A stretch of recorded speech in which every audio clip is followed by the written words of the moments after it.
أعوذ بالله من الشيطان الرجيم بسم الله الرحمن الرحيم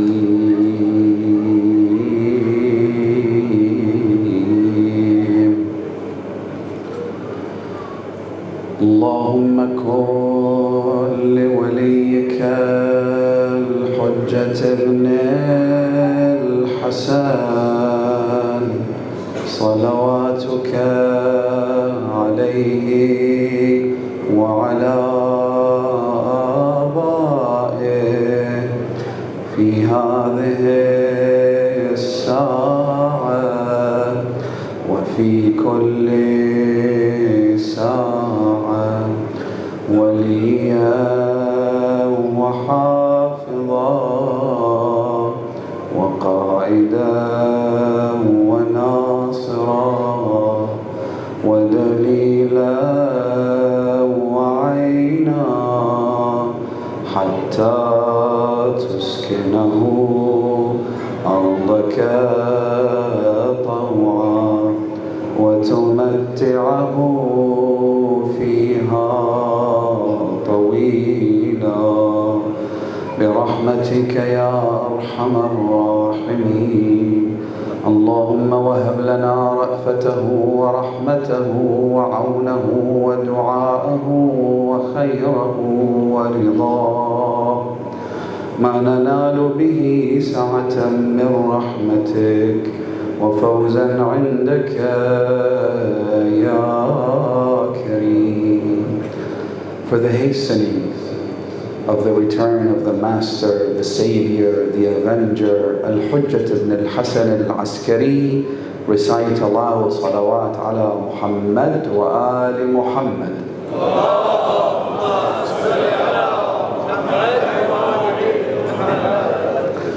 My dear brothers and sisters, elders, scholars, Assalamu alaikum wa rahmatullahi wa barakatuh. وما محمد إلا رسول قد خلت من قبله الرسل أفإن مات أو قتل انقلبتم على أعقابكم ومن ينقلب على عقبيه فلن يضر الله شيئا وسيجزي الله المحسنين. Our world is one that is deeply marred with confusion, doubt, and misconception. Things are no longer black and white. Things aren't as clear as they used to be in our parents' generation. 50 years ago, it was a very different landscape. 100 years ago, things were completely foreign to what we see in this day and age. Nowadays, everyone feels that they're entitled to an opinion when it comes to the most complex topics of religion and belief. And having an opinion or being entitled to an opinion basically means that our beliefs are no longer grounded in submission. Rather, it's about whatever my skewed logic dictates. It's whatever you can convince me to be true. And if I'm not convinced, I will refuse to budge or believe. The lines between truth and falsehood are becoming increasingly blurry. Just yesterday, there was an article published by CNBC, a financial services and information network based in the United States. The title of the article is quite telling. It says, the lines between spirits, beer, and soda are becoming blurred as companies seek to increase earnings and their profits. As you know, you have soda companies that since their inception have been pretty consistent in selling soft drinks. We're talking about two giant behemoths, conglomerates that sell hundreds of billions of dollars worth of sugar water in a can. What they haven't done is add alcohol to their mix. The article talks about how in recent times these same soft drink companies have begun to introduce alcoholic beverages as part of their list of products. However, the amount of alcohol that they include in those drinks is minimal. 2%, 3%, 5%. It never goes up above what a can of beer might contain, for instance. It also talks about how alcohol beverage companies are beginning to get into the soda market. So they're doing what Pepsi and Coca-Cola have been doing, while Pepsi and Coca-Cola are now doing what the alcohol beverage companies have been doing. In other words, the lines are being blurred. What exactly is a soft drink? What exactly is a beer? Especially if the amounts are minimal.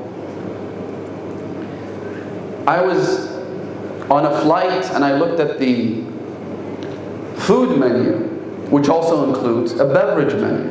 And in the beverage menu, because it's a so-called Muslim airline, even though there's nothing Islamic about it, but the first item was something which, to be honest with you, I don't even remember the name because it was deliberately named in a fashion that would make it exotic. Something in Spanish or French. What caught my attention was the description of the drink.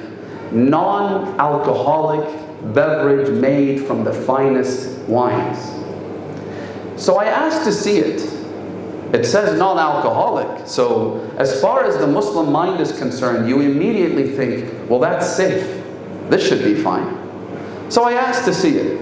And sure enough, it looked exactly like a glass of champagne. The only difference is the fact that they're claiming it's non-alcoholic. Whether that's true or not, I have no clue. I am not inclined to believe their assertions. But even if I did, the fact that it looks so similar, the resemblance is uncanny. And it begs the question, why? Why deliberately go out of your way to make a drink that is so similar to its alcoholic counterpart and then simply call it non-alcoholic? Why try to make it so strikingly similar? Why? The key, my dear brothers and sisters, is the blurring of the lines. It's the confusion. It's the marketability of making things that, although they might be harmless at first, but they're gateway sins. Have you heard about gateway drugs? By the way, the same argument applies to cannabis and marijuana. Oh, this isn't exactly intoxication. This doesn't fit the description of being inebriated the way you are inebriated by alcohol. You only feel tipsy. It doesn't distort your judgment. You hear these things from apologists for the use of cannabis within the Muslim community. I've heard it myself. I've been in more conversations about this than I would have liked. But the problem is, once you take a bird's eye view, once you are no longer personally invested, and you're not driven by your own desires, and you look at things with objectivity, the things are clear, it's black and white. First of all, ulama say it is haram. Scholars have issued edicts. It is not permissible. It is sinful. I'm talking about cannabis here. Somebody even went as far as to debate this issue with me, and he said to me, do those ulama have a specific hadith that says that cannabis is haram? So you see what's happening here. Number one, our sense of entitlement to an opinion on every religious matter is front and center. It's very obvious. In other words, never mind the fact that I lack any sense of expertise on these issues, I can still debate with the most supreme religious jurists. So I'm at the same level as far as I'm concerned. Secondly, I am challenging the alim to give me a specific verse or hadith from the hadith corpus, from the traditions of the Prophet and his immaculate family, otherwise I won't accept it. I said to him, well, that's not how it works, my friend. First of all, you don't need a specific hadith on every single item before you can give it a label. Secondly, there are times when our jurists and our scholars, may Allah bless them, classify an act or a product as haram based on a secondary ruling. Meaning that even if this item in and of itself is not haram, but has repercussions and side effects which are destructive and can damage the fabric of society. It leads to divorce, it leads to dysfunctional families, it leads to dysfunctional individuals who can't be any good to themselves or those around them, and that makes it haram.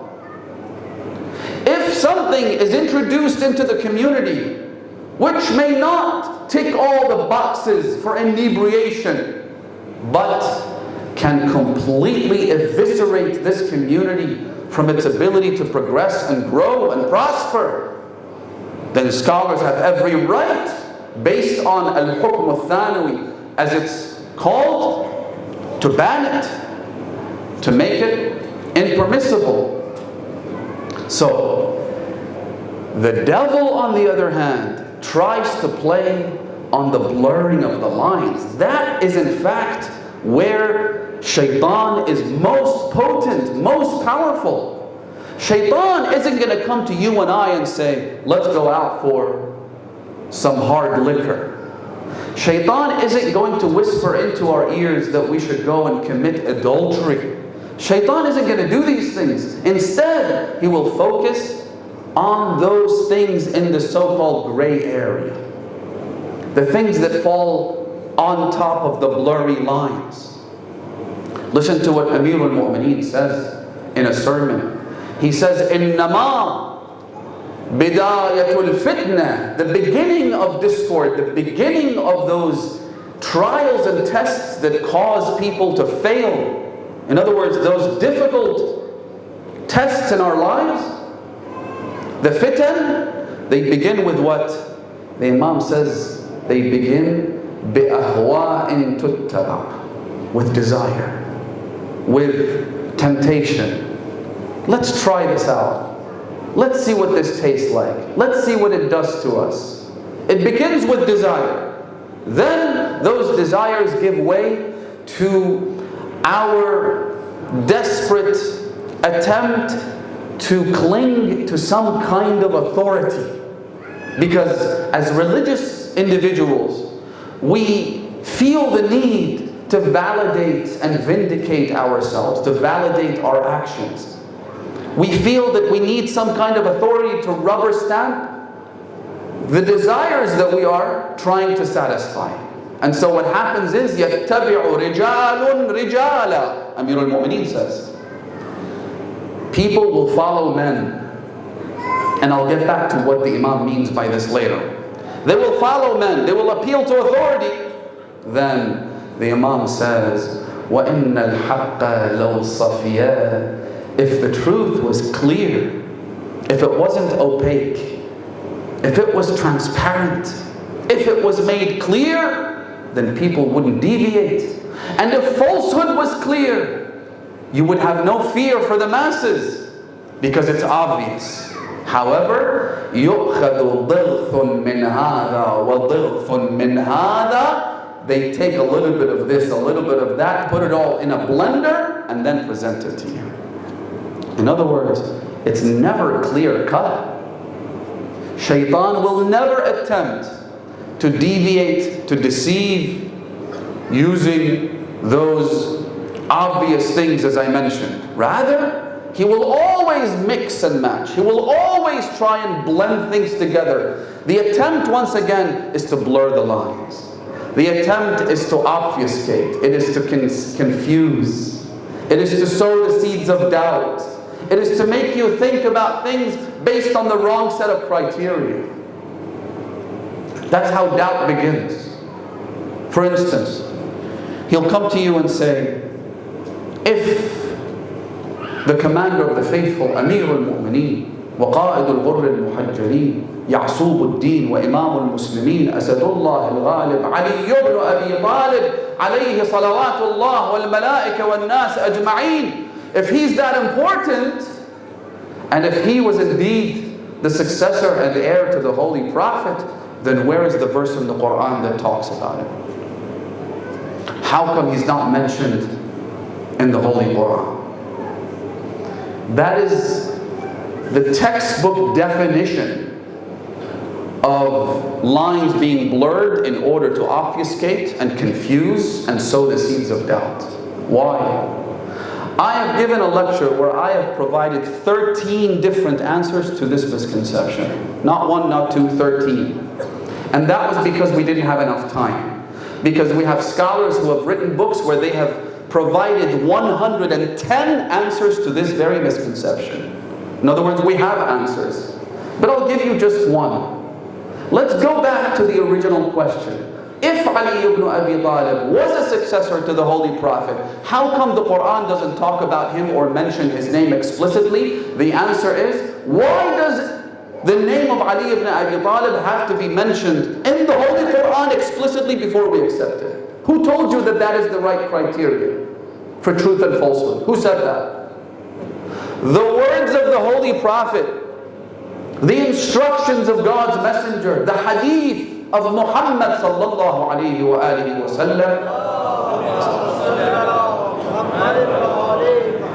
is just as authoritative as any verse in the Holy Quran.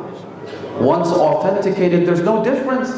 As a matter of fact, allow me to say something rather boldly. Is the Quran anything other than a hadith? Think about this for a moment. Where did we receive the Quran from? Where did we get it from? Was it delivered to us as an email attachment? Did God speak to all of us Himself?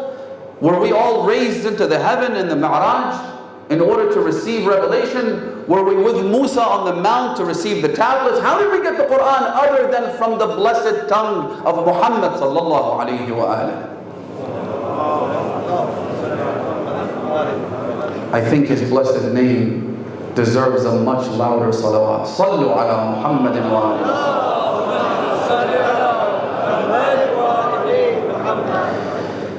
So that's one response to this misconception.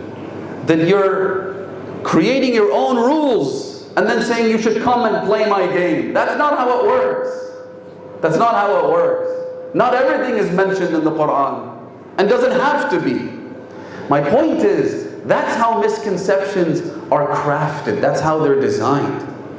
And the thing is, the confusion that we're experiencing is only getting more potent, more detrimental. Things are getting more and more confusing as time progresses forward. Because Shaitan has honed his skills. Because the tools that he's using are getting sharper and better. As time progresses, he will have perfected the formula of trial and error. And he's now able to use only the best, most powerful, most lethal, most deadly weapons against our beliefs. That's how he works. Now, we are faced with all of these misconceptions, and we wonder to ourselves, how do we safeguard our beliefs in these latter days? how do we protect ourselves against misconception? I did say that if you went back in time, things were much clearer. But that wasn't entirely true. Allow me to ask you a question, and I want you to think about this for a moment. If you were present in the year 13 after the blessed hijrah of the Holy Prophet, meaning in the immediate aftermath of the assassination of God's messenger, the pandemonium, the confusion, the doubt that ensued after the Prophet's passing was such that with this illustration you will come to realize that things weren't so easy back then. Because you have two personalities. On the one hand, you have an elderly man, a senior citizen, an early companion of Rasulullah, someone who, by the way, happened to be with him in the cave when the Prophet was migrating from Mecca to Medina. He was the only person who accompanied the messenger on that journey. When asked whether he was qualified to be the successor of the Holy Prophet, despite never having been appointed by the messenger, his response was heartwarming. It was incredibly touching. He would always respond by saying, "Da'uni, da'uni, falastu bi khayrikum wa aliyun fikum." I am not the best candidate for this position, not while Ali is among you. Leave me. Go after Ali. He had long gray beard, extremely affectionate. If you spoke to him with any sense of aggression, he would immediately begin to cry. That's one person. On top of that, he was surrounded by so many other notable personalities. He had a massive posse and entourage. They followed him around, and these were not random people. These were companions. These were individuals that supported the Prophet. They were with him from day one. So, you see how the wrong criteria are being employed here? First of all, since when is popularity a measure of validity? Since when having more followers or likes or social media fans or individuals that walk behind you a measure of whether or not this person is righteous or not? Since when being old a measure of being righteous or wicked? All of these criteria, being with the Prophet, happening to once being on the same journey as the Holy Messenger, in other words, being a fellow passenger on a flight with the Prophet, since when is that a measure of being righteous? Every single one of these points that I just mentioned, were you and I to think and reflect upon them, we'd realize that while they are very strong emotional tools designed to manipulate, they are not criteria for whether something is true or false. Amir al-Mu'mineen himself, before I get to the other side of the equation, Amir al-Mu'mineen made it crystal clear, brothers and sisters, in the Battle of the Camel, when this confusion was at its absolute peak, somebody came up to the Imam, "Ya Amir al-Mu'mineen, you know that I love you. You know that I respect you. I know your position in the eyes of Rasulullah. I know your status vis-a-vis God's messenger. I know that you were appointed. I saw the Prophet hold your arm high and say, Man kuntu mawlah, فعلي مولاه اللهم وال من والاه وعاد من عاداه وانصر من نصره واخذل من خذله. I was witness to all of this, but Ya Amir al-Mu'mineen, help me, I'm confused. Because on the other hand, I see the Prophet's wife, I see the Prophet's cousin, your own cousin. Az-Zubayr ibn al-Awwam. Do you know who this person was? Az-Zubayr was one of the people who participated in the funeral of Fatimah az-Zahra, one of only 4 or 5. In fact, some reports have said that Fatimah az-Zahra told Amir al-Mu'mineen that I'm going to leave you with my final will and instructions.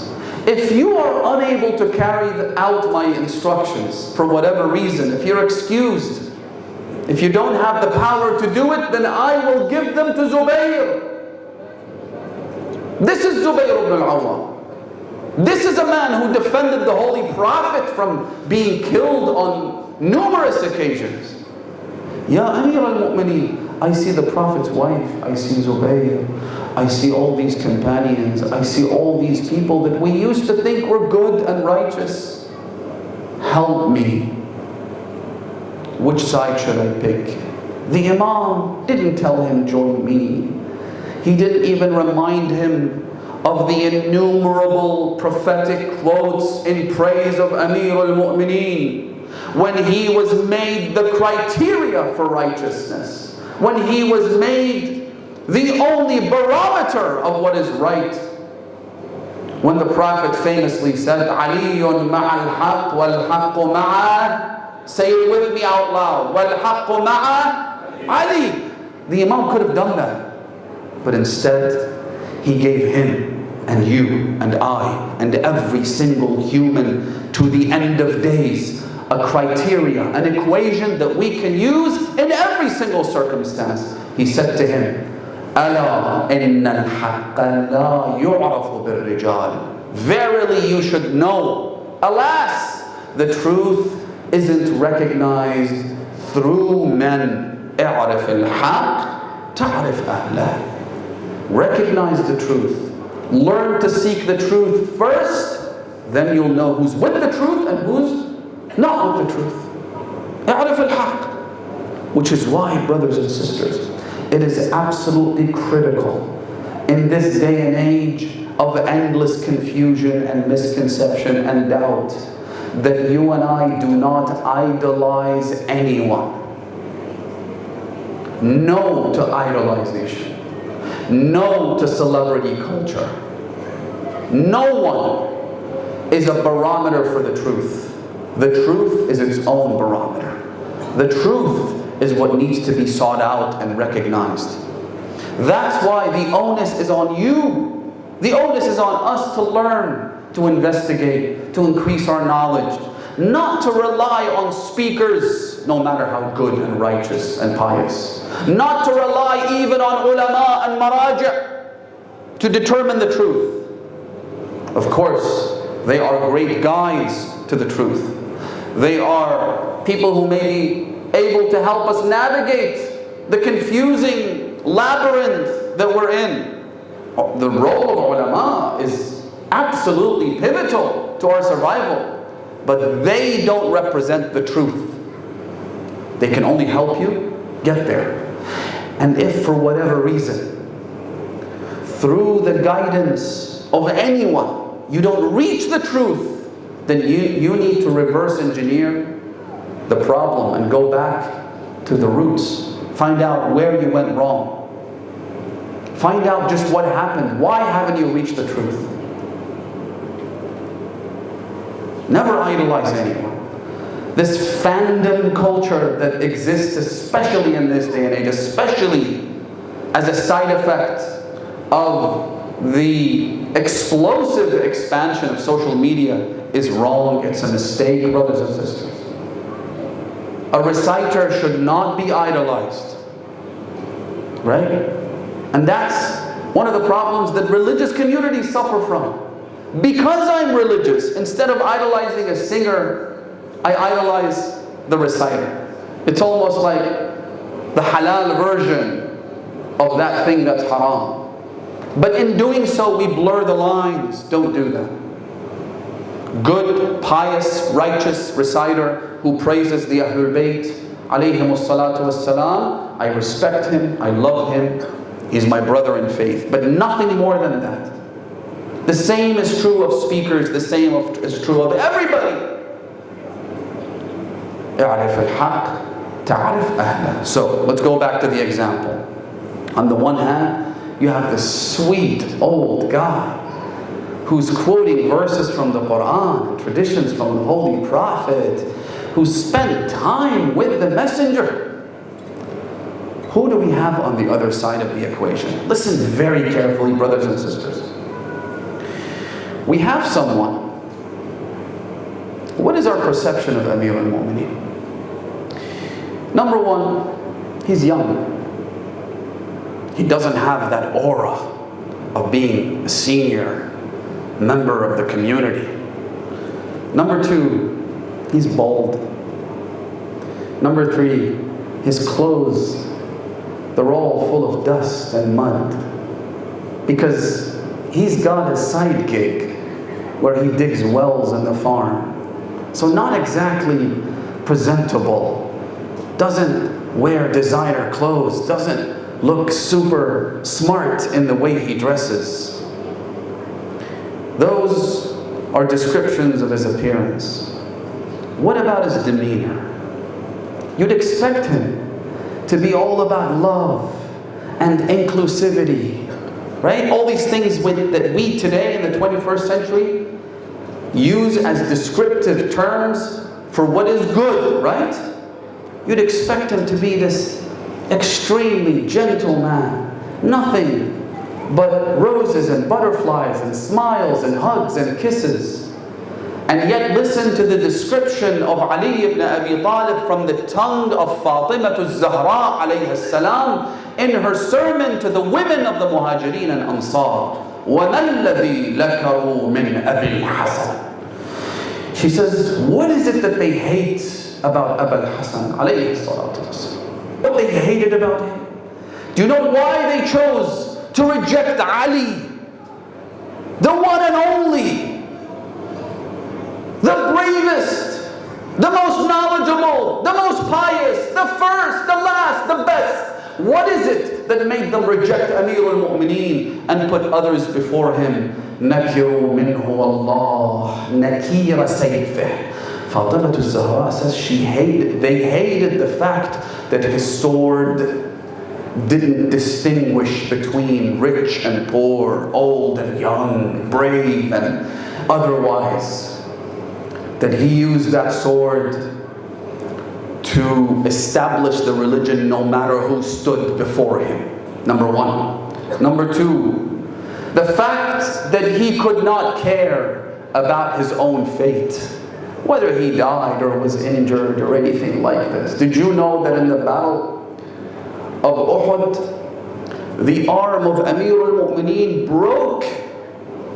He had a broken bone, and yet he used that same arm to fend off the enemy forces from killing Rasulullah.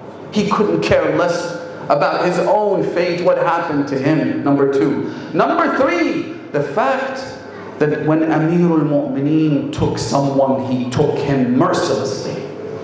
When Ali ibn Abi Talib was about to establish God's religion, he did it without showing any weakness. And finally, وَتَنَمُّرَهُ فِي ذَاتِ اللَّهِ. Tanammur in the Arabic language stems from the word nimr. Nimr means tiger. But the actual meaning of the word in this sermon is anger. Do you imagine Amir al-Mu'mineen with anger? Or do you have a different perception of the Imam?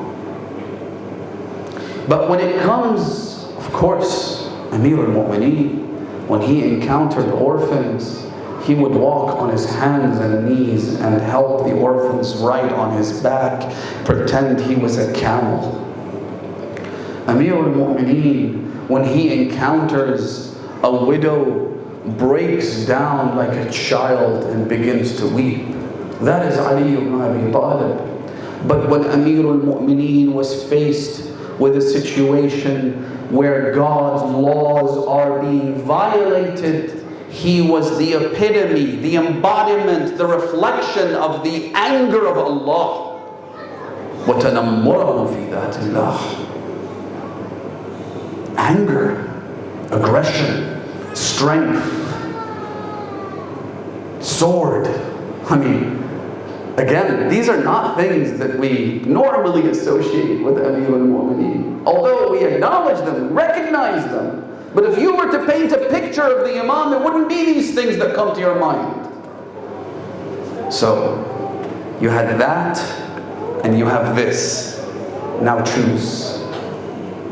You see how confusing it was? You see how difficult it was? Amir al-Mu'mineen has a hadith. Listen to this. There's so many lessons in this one quote by the Imam. So many lessons, especially in this day. He says, again, this is to describe how the Imam was like. He says, Amarana Rasulullah. The Holy Prophet used to instruct us, command us, أن نلقي أهل المعاصي, that when we encounter people of sin, this is how we encounter them. بِوُجُوهٍ مُكْفَهِرَّةٍ, with frowny, angry faces. Whereas now, if you say to someone, what does it mean to be a Muslim? Always smile, brother. No, you don't always smile. When you see someone who is unabashedly and shamelessly violating the laws of Allah subhanahu wa ta'ala, the least you could do to implement this important instruction of the religion of Islam, that of an-nahy anil munkar, forbidding evil, the least you could do is to frown in their faces. Show them that you're disgusted and repulsed by them and their actions. It's not all about hugs and kisses. When it comes to the rights of Allah subhanahu wa ta'ala being violated, make sure that you make a stand. Walk out. You see some believer being slandered by a group of other individuals, make a scene. Make a scene. It's not all about hugs and kisses. Be a disruptor of sinful behavior. Make sure people know that you don't approve, that you're not happy with this, and that if they don't cease and desist, if they don't stop, then you're going to walk out and you won't be their friends anymore. One hadith says Allah subhanahu wa ta'ala despises a believer who has no religion. So they say to the Imam, Ya Ibn Rasulullah, what do you mean a believer who simultaneously possesses belief but has no religion? The Imam says the one who sees an act of sin being committed but refuses to make a scene, refuses to speak out. Speak out! So again, I go back to that example. The guy with nothing but hugs and kisses, gray beard, looking super humble and pious, with Ali ibn Abi Talib frowning in the face of sinners. Now choose. Fatimah al-Zahra comes to the court. She says to the Khalifa, self-proclaimed, self-appointed Khalifa, she says to him, أَفِي كِتَابِ اللَّهِ أَن تَرِثَ أَبَاكَ وَلَا أَرِثَ أَبِي. Is there a verse that I've missed in the book of God that says you are allowed to inherit your own father, but I'm not allowed to inherit my father? Show me. In fact, I'm going to cite verses in the Quran which prove that inheritance is absolute. It's a universal law. One of the verses that she cites is this: وَوَرِثَ سُلَيْمَانُ دَاوُودَ. Sulaiman, this is in Surah Al-Naml, inherited his father Dawood. What does he reply? Again, go back to those two stereotypes. He was so kind and gentle. This old senior citizen who kept saying, no, leave me, I'm not the best person. On top of that, to make matters more confusing, to sow more doubt, he would quote hadiths of the Holy Prophet. MashaAllah. He says to her, listen carefully, honestly this was confusing as hell. He says to her, Ya bint Rasulillah, oh daughter of God's messenger, you know that I love you, you know that I respect you, you're like my little daughter, as we say nowadays, right? But what can I do when I heard with my own ears your father, the messenger of God, say the following: Inna ma'ashara al-anbiya la nuwarrith ma taraknahu sadaqah. We, the community of prophets, do not inherit. Whatever we leave behind is charity, meaning it belongs to all of the Muslims. I mentioned Leslie Hazelton's comment last night, for those of you who were there, when she said this was incredibly cunning. This was next level. For him to pit Fatima against every Muslim instead of just himself. Now Fatima has to go and satisfy every random guy on the street who feels that he has a piece of this inheritance. But let's leave that aside. When he told her that I heard the Prophet say this, essentially what he did was appeal to authority and cause the greatest confusion by mentioning and citing an actual quote of the Holy Prophet. A couple of important points to mention here, which are applicable and relevant to our lives. Number one, don't think that deviants who will try to hijack your religion don't have any evidence to show for it. In fact, they will quote verses from the Quran. In fact, they will quote hadiths from the Holy Prophet. But don't be deceived by that. Don't be deceived by the fact that the guy is wearing a skull cap or a turban. Don't be deceived by the fact that he begins his lecture by reciting salawat on the Prophet and his family. Don't be deceived by the fact that he recites the massacre of Imam Hussain at the end of his lecture. None of that is the right criteria for truth and falsehood and distinguishing between them. Appearances are deceptive. They can be deceptive. That is expected. They're always deceptive. I mentioned this example before. Some of you might have heard it. When an anti-vaxxer comes to talk about the dangers of vaccines, right? I'm not taking any position in this debate, by the way, but this is just an example for you to think about. When someone who opposes vaccines comes and speaks on Facebook or other social media platforms, they never come dressed up as a bricklayer or a baker. They always dress up as what? As a doctor. They always wear the white gown. And the stethoscope, you've got to have the stethoscope for no good reason.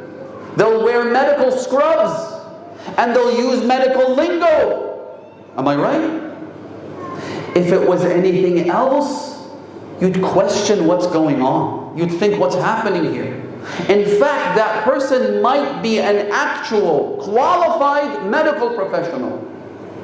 But then again, that doesn't mean much, does it? Because every profession has people who are motivated by all manner of things, whether it's money or fame or God knows what. Maybe there's a vested interest somewhere. Maybe the guy, while he is a qualified professional, at the same time, he's a deviant. Maybe he wants disease to spread. Maybe I don't know what it is. At the end of the day, every profession has people who are on the extreme fringe. People who they don't represent the mainstream. And this is true of every profession, but mostly religion. Why? Because in religion, Religion has to do with people's values. It's easily manipulated. People are emotional. They're vulnerable. And so, imposters, deceivers, liars are plentiful within the field of religion, more so than any other field. So of course that's how they will present themselves. This deviant guy, some of you might know him, he comes out and questions Ziyarat Ashura. Look at how he does it. He says, how could a devotional text, a supplication, a ziyarah, how could it contain hundreds of curses? So many instances where we curse the evildoers, the killers of Imam Hussain, by name, by description, by tribe, by reference, by number. And then you have 100 la'na towards the end of the ziyarah that's dedicated to nothing but condemning them. He says, how do you reconcile between that and God's mercy? Allah Arhamur Rahimeen. Makes sense, right? And then he tops it off by saying, think about it. And at the end of it, you're left thinking, hang on a second. Allah is merciful. He's compassionate. All of these condemnations, all of these na'lat. What we are missing is an actual familiarity and knowledge of the Holy Quran. Doesn't the Quran itself contain dozens of verses where Allah curses? But then they'll turn around and say, well, yes, God can curse, but you and I can't. We're not allowed to do that. Well, how about verse number 159 in Surah Al-Baqarah, where Allah subhanahu wa ta'ala speaks about those who conceal and hide the manifest signs of God after they have been revealed to the people, and then He says, أُولَٰئِكَ الَّذِينَ يَلْعَنُهُمُ اللَّهُ وَيَلْعَنُهُمُ الْلَاعِنُونَ. Those are the ones that Allah curses, and the cursers, the condemners, they also condemn them. Meaning that there is an entire community whose job is to curse. And Allah subhanahu wa ta'ala cites them in this verse. What do you do with this verse? They'll say, but sure, Allah curses and He's also allowed us to curse, but not without mentioning names. But what's the difference? What's the difference? If I said, may God curse Adolf Hitler, would I be violating God's laws? Or do I just have to say, may God curse the head of the Third Reich in Germany during World War II who killed so many innocent people? What's the difference between these two? As a matter of fact, if anything, when you name the evildoers by name, you disassociate from them directly.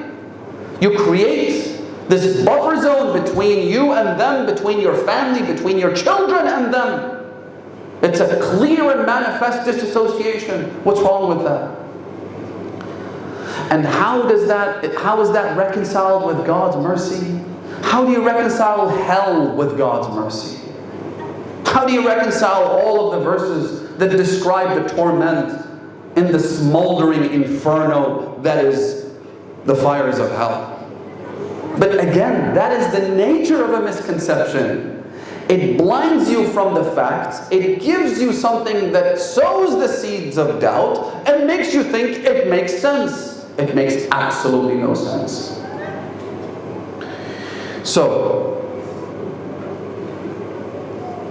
funnily enough, the same person regurgitates this pathetic, lame, worthless misconception, which is a report that says that the killers of Fatimah az-Zahra will eventually be exhumed from their graves, brought back to life, tried for their crimes, and punished for them. But the way he presents this is interesting. He says this sectarian hadith. What's sectarian about restoring justice? for the greatest act of injustice. Why is that sectarian? Are you offended? Are you insulted? Are you a supporter of the killers of Fatimah az-Zahra? At least come out and say it clearly so that we can identify who you are, and so that we don't have to waste my time and the audience's time in responding to your pathetic misconceptions. What's sectarian? Number two, he says, look at this barbarity. Exhuming dead bodies, restoring life to them, executing them for their crimes after they've been tried for them. This is barbarity. Isn't that literally what God does on the Day of Judgment? He brings back everyone from their grave, restores life, judges them, punishes them, or rewards them. If that's barbaric, are you calling God barbaric? Again, without the full picture, the way it's presented, with these, they're carefully crafted and photoshopped to make them appear as though they are logical arguments, when in fact they're not. If you have a problem with cursing the enemies of Allah and His Prophet, if you have a problem with restoring justice for the mistress of the women of the world, then either you have sympathy for the evildoers, or you don't acknowledge the crimes that they committed,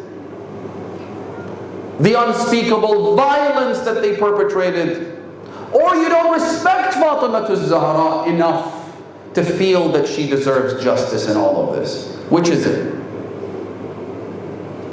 He says to Fatimah, I heard your father say this. My hands are tied. I'm so sorry. I wish I could do something for you. But the Prophet himself said that we don't leave an inheritance. The second point I want to mention in this regard is this. Weren't you and your boyfriend the same people who said that Hasbuna Kitabullah, when the Prophet said, give me something to write, a will, so that I could then leave it and you find guidance and are guarded and protected from deviation? When the Messenger of Allah made that request, weren't you the guy who said, Hasbuna Kitabullah, the book of Allah is sufficient for us, we don't need the hadith? Then why is it when Fatimah cites a verse from Kitabullah, you respond with a false hadith? A hadith that's supposed to cancel out clear injunctions and verses of the Holy Quran. What happened? At least be consistent. At least remember what you did last week. What you did is recorded for all of human history. This is a stain that can't be wiped off, that hideous face. I said this last night. Be consistent. Number one, or number two rather. Number three, get your story straight. Get your story straight. And by that I mean this. He denied Fatimah az-Zahra from accessing her inheritance from her father. And yet Sahih al-Bukhari mentions that the wives of the Prophet went to the second Khalifa. So this is about almost 2 years, a little less than 2 years after this incident. The wives of the Prophet went to the second Khalifa and said, we want our inheritance from our husband. Aisha immediately jumped to save the situation. She said, hang on a second. Don't you remember the Prophet said that we're not leaving anything? I don't leave an inheritance. They said, no, we never heard that. She said, but he did. My father said so. Not only did the wives of the Prophet ask for their inheritance, but Aisha herself went to the third Khalifa. Again, fast forward about 10 years, and she went to him, I want my husband's inheritance. He said to her, weren't you the one who denied Fatimah from her inheritance? Not that he cared about Fatimah, but he's trying to highlight the inconsistency in her own words and actions. So, get your story straight. Which is it? Did the Prophet say, I don't leave an inheritance? Or did he say, the only one that should be deprived of my inheritance is Fatima, because your problem is with Fatima. أَفَإِن مَاتَ أَوْ قُتِلَ انقَلَبْتُمْ عَلَىٰ أَعْقَابِكُمْ. You turn back on your heels as soon as the Prophet dies, or rather indeed is killed. You turn back on your heels. If you're trying to understand what happened in the aftermath of the passing of the Prophet, you should go and look no farther than what happened after each Prophet. وَمَا مُحَمَّدٌ إِلَّا رَسُولٌ قَدْ خَلَتْ مِنْ قَبْلِهِ الرُّسُلُ. We've seen this before. This is an old act. Every prophet who passed away left a community divided and bent on restoring the jahiliyyah that preceded that prophet. Restoring every detail of that jahiliyyah. I mentioned this to a group of brothers last night. I said even Maqam Ibrahim is the stepping stone of Prophet Ibrahim while he was building the Kaaba. Isn't that right? Every Muslim knows this. Here's a question. Why is Maqam Ibrahim so far from the Kaaba? If it's a stepping stone, shouldn't it be attached to the Kaaba? So Ibrahim would stand on it and lay the bricks. Well, the story is simple. In the pagan era, they separated Maqam Ibrahim for whatever reason. I don't know.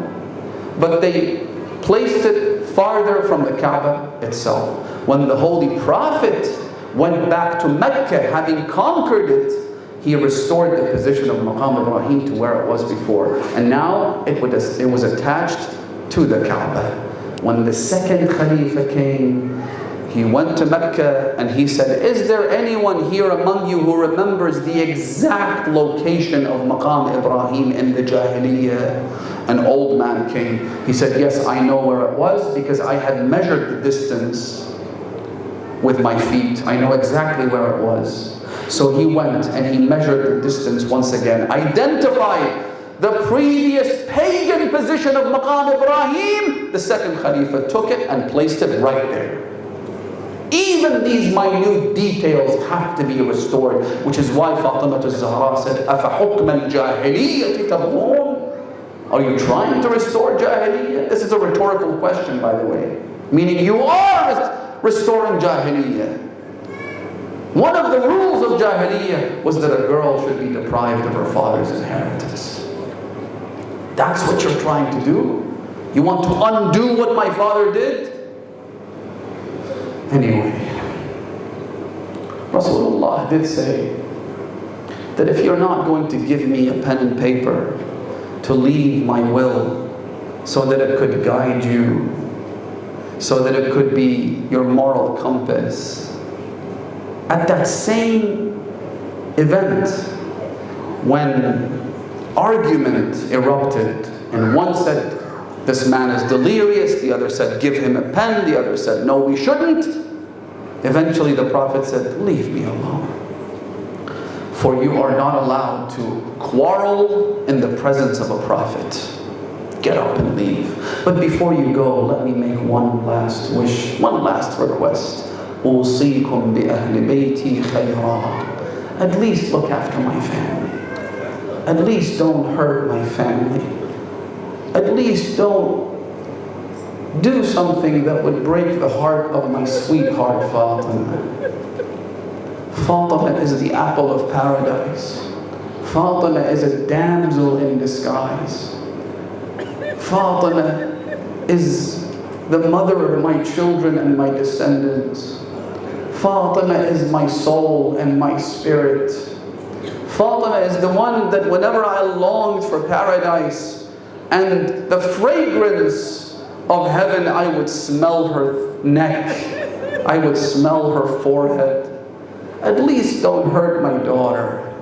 And sure enough, they did exactly what the Prophet had instructed them not to do.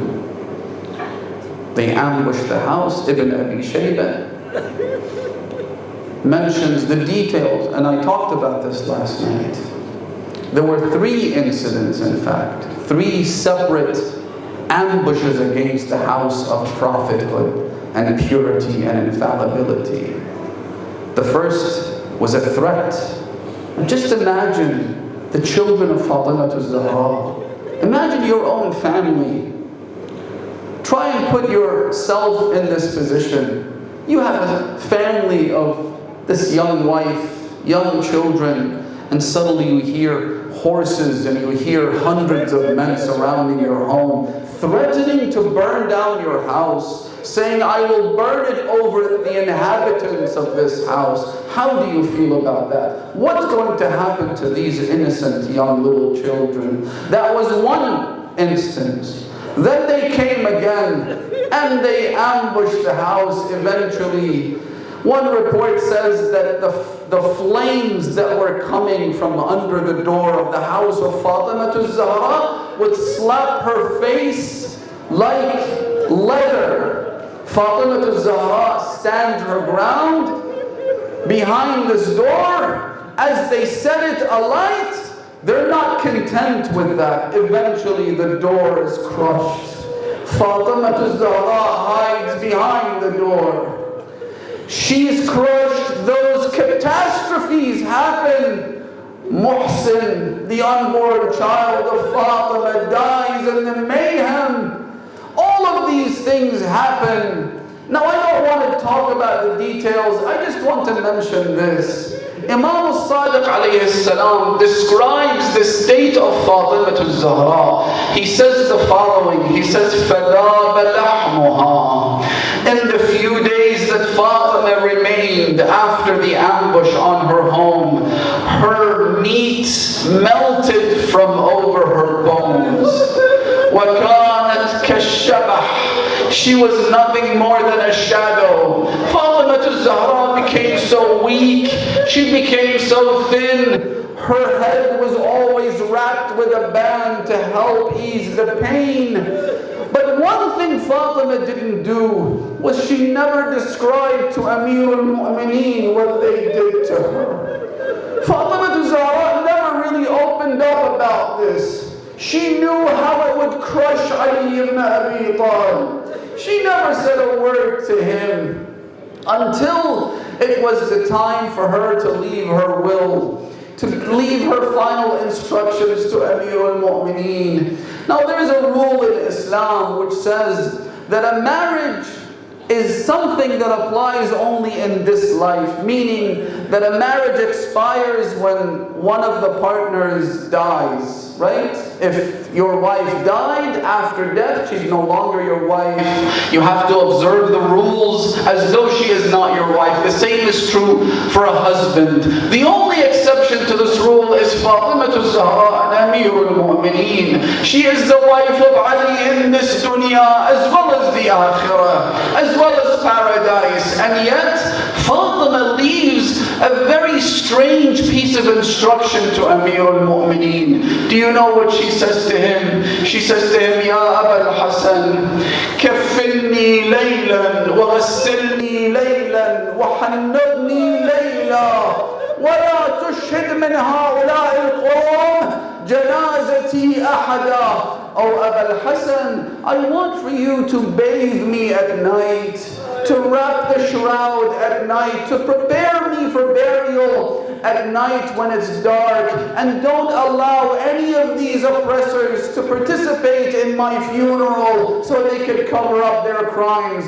Now I understand why Fatimah would want to be buried at night so that they couldn't join her funeral, but why would she say to Amir al-Mu'mineen, you should only bathe me at night? The Imam could have bathed Fatimah in the daytime. That is one thing that stands out and is rather strange. The other is she says to him, Ya Aba al-Hasan, when you bathe my body, don't take my clothes off. Wash me from above the clothes. Some have said the reason for these two instructions that Fatimah gave to Amir al-Mu'mineen is what happened afterwards. This reveals the secret behind Fatimah's will. When Amir al-Mu'mineen was preparing Fatimah for her burial, he said to Imam Hussain and Hussain, Zainab, make sure you don't cry out loud, so the neighbors don't know that we are preparing Fatima for burial. If you're going to cry, then cry in a soft voice. He then came and lit a candle. He prepared the body of Fatima. Ya sahib al-amri wal-zaman ajarak Allah. Asma bint Unais was giving the Imam water so he could wash his wife. She says that as Ali was washing Fatima, suddenly I saw him go into a corner of the room. He put his head against the wall and burst into tears. I said to him, Ya Amir al-Mu'mineen, you have every right to cry. You have lost Fatima, but you told us not to cry loudly. Why are we seeing you cry like this now? He said to her, Ya Asma, don't blame me. As I was moving my hand to wash Fatima, I reached an area over her rib cage. فَوَجَدْتُ خَسْفًا فِي صَدْرِهَا.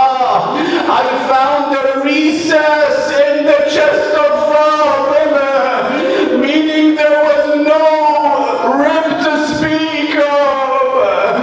This is what they did to my wife behind the door, and she never told me. Now I say, Ya Amir al-Mu'mineen, Ya Aba al-Hasan, you couldn't stand to see that your wife's ribs were broken. Where were you on the day of Ashura? On the afternoon when Zainab came out and she saw